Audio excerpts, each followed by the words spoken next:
आयुषी देखो, मम्मा को परेशान मत किया करो, ये लो दूध पी लो। नहीं मम्मा, मुझे नहीं पीना दूध। मैंने कहा ना अभी सारा दूध फिनिश करो। तभी दरवाजे की घंटी बजती है। अंकिता अपनी देवरानी को आवाज लगाती है जो रसोई में बर्तन धो रही थी। पूजा, पूजा। ओफो, अब कहाँ मर गई। दरवाजे की घंटी नहीं सुनाई देती क्या? जा जाकर दरवाजा खोल। जी आई दीदी। पूजा अपनी साड़ी के पल्लू से हाथ पोंछते हुए रसोई से बाहर आकर दरवाजा खोलती है। उसी वक्त ससुराल के बाकी लोग बाहर हॉल में बैठे हुए थे, लेकिन फिर भी दरवाजा खोलने के लिए कोई आगे नहीं आता। बाहर कोई लगातार घंटी बजाया जा रहा था। पूजा जैसे ही दरवाजा खोलती है तो सामने खून से लथपथ उसका पति मोहन खड़ा था, जिसे किसी ने चोरी के इरादे से चाकू मारकर बुरी तरह घायल कर दिया था। ये क्या हुआ जी आपको? ये सब कैसे? जी जल्दी यहाँ आइए। वे सभी उसे जल्दी से अस्पताल ले जाते हैं, जहाँ डॉक्टर उसका इलाज करते हैं। देखिए, हमने उन्हें बचा तो लिया, लेकिन उनके सर पर भी किसी ने वार किया, जिससे उनके दिमाग पर थोड़ा असर पड़ गया। ये सुनकर सभी लोग हैरान रह जाते हैं। पूजा बेचारी फूट फूट कर रोती है। कुछ दिन बाद वो उसे घर लेकर आ जाते हैं, लेकिन अब वो बेरोजगार हो जाता है। पूजा पहले ही गरीब घर से आई थी और अब पति के भी बेरोजगार होने के कारण अब उसकी जेठानी और सास उसे और भी ताने देती हैं। साथ ही सारा काम पूजा से ही करवाती।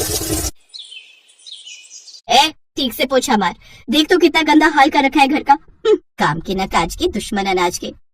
आप ऐसा क्यों कहती हैं? ये घर हमारा भी तो घर है जेठानी जी, और मोहन जी की तबीयत खराब होने से पहले वो भी तो सारा घर का खर्च उठाते थे ना। हाँ तो कौन सा एहसान करते थे हम पर? तुम मेरी पूजा से ऐसे बात क्यों कर रहे हो? मैं तुम्हें ये डब्बा उठाकर मार दूं। पागल, तू चुप कर, एक कोने में बैठा रह, समझा? और तू चल काम कर।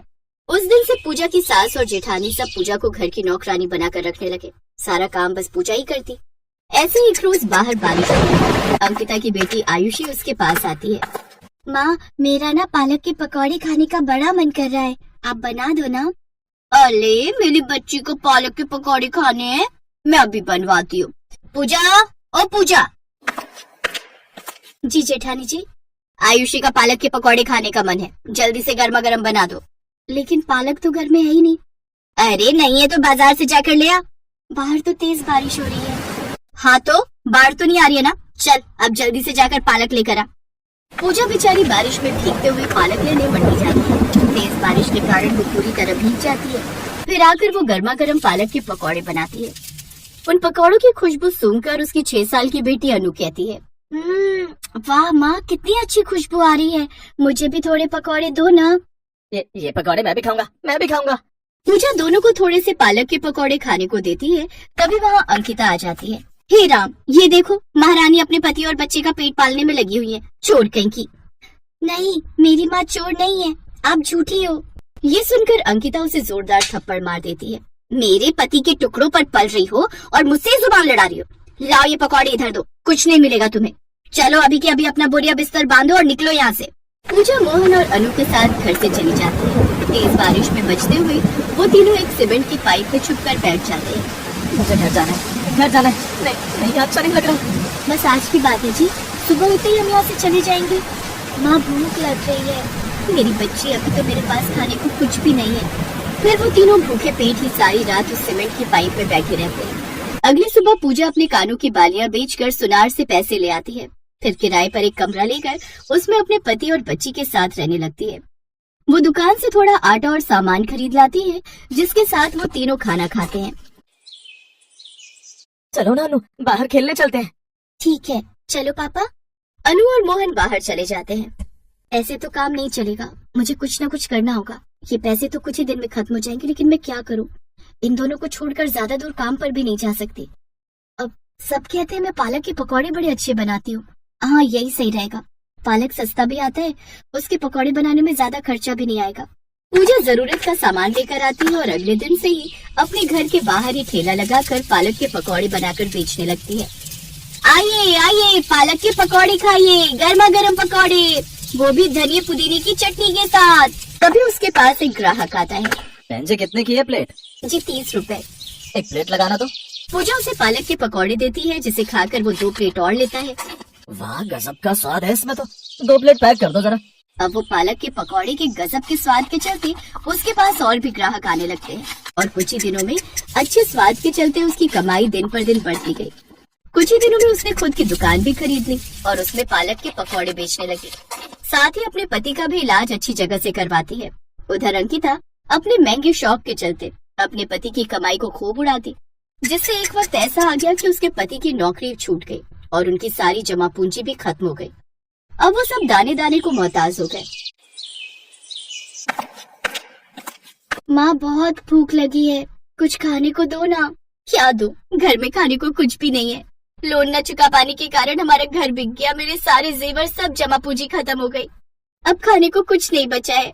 अंकिता, तुम्हारी गलती के कारण, तुम्हारे दिखावे के कारण आज हमारा घर भी हमारा नहीं रहा। अब ऐसे में हम कहाँ जाएं? अंकिता अपने पति और बच्ची के साथ सड़क पर दर दर की ठोकरें खाने को मजबूर हो गई और एक रोज एक पालक का पकौड़ा पूजा की दुकान के बाहर गिरा हुआ था। वाह माँ, पालक की पकौड़ी, कितनी अच्छी खुशबू आ रही है। वो नीचे से पालक का पकौड़ा उठाकर खाने लगती है, तभी अनु वहाँ आ जाती है। अरे आयुषी तू, अनु तू यहाँ? हाँ, ये मेरे माँ पापा की दुकान है। तब पूजा और मोहन निकलकर बाहर आते हैं। भैया, भाभी, माँ, आप लोग ऐसी हालत में? मेरा बेटा तू ठीक हो गया, हमें माफ कर दे मेरे बच्चे। मोहन, तू ठीक हो गया मेरे भाई? हमें माफ कर दो पूजा, मैंने तुम्हारे साथ कितना गलत किया, उसी की सजा आज हमें मिली है। हमारा सब कुछ छिन गया।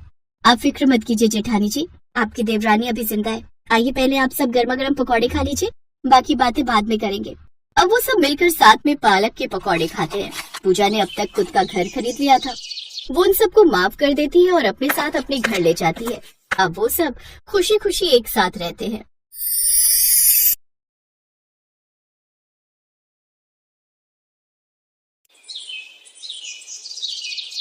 आज पायल को देखने लड़के वाले आए थे, लेकिन उन लड़के वालों में एक खासियत है कि उन्हें लड़की में कोई अच्छाई नहीं चाहिए, बस उन्हें पकौड़े बनाने आते हो।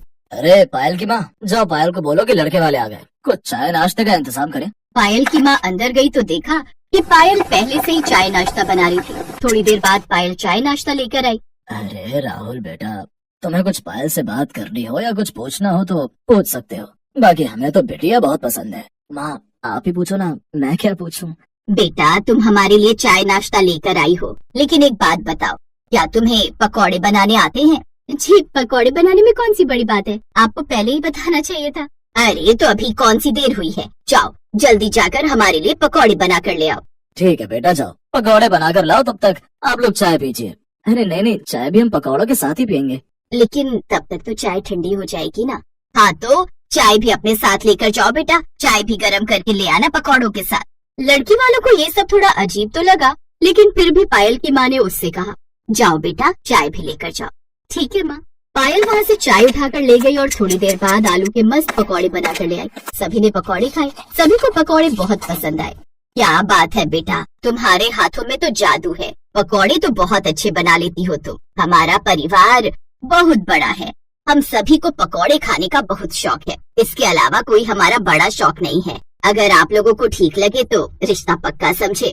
हाँ, हमारी तरफ से भी रिश्ता पक्का ही समझिए। आप लोगों की इतनी बड़ी कोई मांग भी नहीं है, सिर्फ पकौड़े बनाने आते हो, वो तो हमारी बेटी को आते ही हैं। क्यों बेटा पायल? जी पिताजी।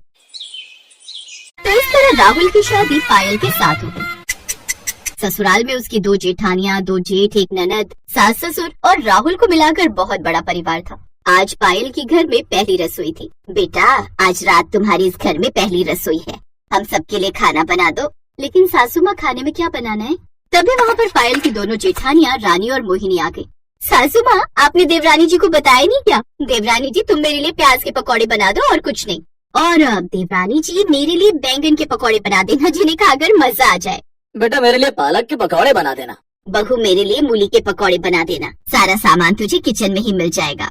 और हम तीनों भाइयों के लिए जो तेरा मन करे उस चीज के पकौड़े बना देना, हम लोगों की कोई डिमांड नहीं है। हाँ बस पकौड़े होने चाहिए और वो भी स्वादिष्ट। लेकिन भाभी मेरी तो एक डिमांड बहुत बड़ी रहती है, आपको अपनी छोटी सी प्यारी सी ननद की डिमांड माननी ही पड़ेगी। मेरे लिए आप पनीर के पकौड़े बना देना। लगता है इन लोगों ने कभी जिंदगी में पकौड़े ही नहीं खाए। क्या सोच रही है बहू, तुझे कोई दिक्कत है क्या? नहीं सासू माँ कोई दिक्कत नहीं है, मैं बस पूछना चाहती हूँ कि आप लोग चटनी कौन सी लेंगे पकौड़ी के साथ? नहीं बहू, कोई चटनी वटनी नहीं चाहिए।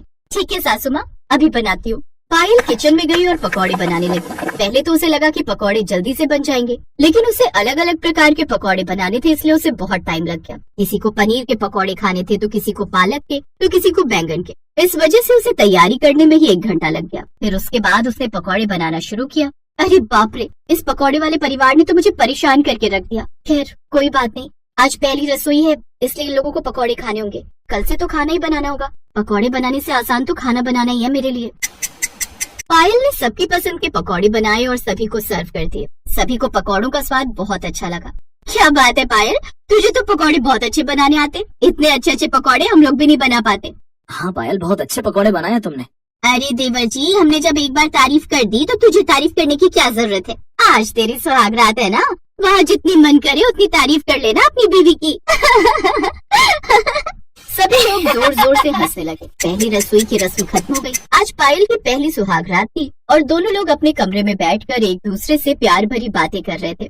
आप लोग तो सिर्फ पकौड़े खाकर ही सोने जा रहे हैं, खाना वाना नहीं खाएंगे क्या आप लोग? खाना खाने की क्या जरूरत है पायल, अभी जो हमने खाया वो खाने तो था। चलो ये सब छोड़ो, आज हमारी सुहागरात है, प्यार भरी बातें करते हैं। तभी राहुल ने एक जोरदार डकार मारी। बाप रे, इतनी लंबी डकार, लगता है आपने कुछ ज्यादा ही पकौड़े खा लिए हैं। हाँ पायल, इतने स्वादिष्ट पकौड़े मैं आज तक नहीं खा पाया, इसीलिए ज्यादा खा गया शायद। थोड़ी सी वॉक करके आता हूँ, लगता है पेट में गैस बन गई है। राहुल घर के बाहर वॉक करने चला गया। इसी तरह वो रात बीती और सुबह हो गई। सुबह सुबह पायल सभी के लिए चाय बनाकर लाई। सासू माँ, आपने पायल को बताया नहीं कि सुबह सुबह हम लोग अकेले चाय नहीं पीते, चाय के साथ पकौड़े भी तो चाहिए होते हैं। अरे बहू, वो अभी अभी नई बहू बनकर आई है, धीरे धीरे उसे हमारे घर के नियम और कानून पता चल जाएंगे। बहू, सिर्फ चाय में मजा नहीं आएगा, तेरे हाथ के पकौड़े मिल जाते तो मजा आ जाता। हाँ भाभी, पकौड़े बना दो, अगर आप चाहो तो मैं भी आपकी मदद कर देती हूँ। पायल ने फिर से सभी की पसंद के अलग अलग पकौड़े बनाए। तब जाकर उन्होंने चाय और पकौड़े एक साथ खाए।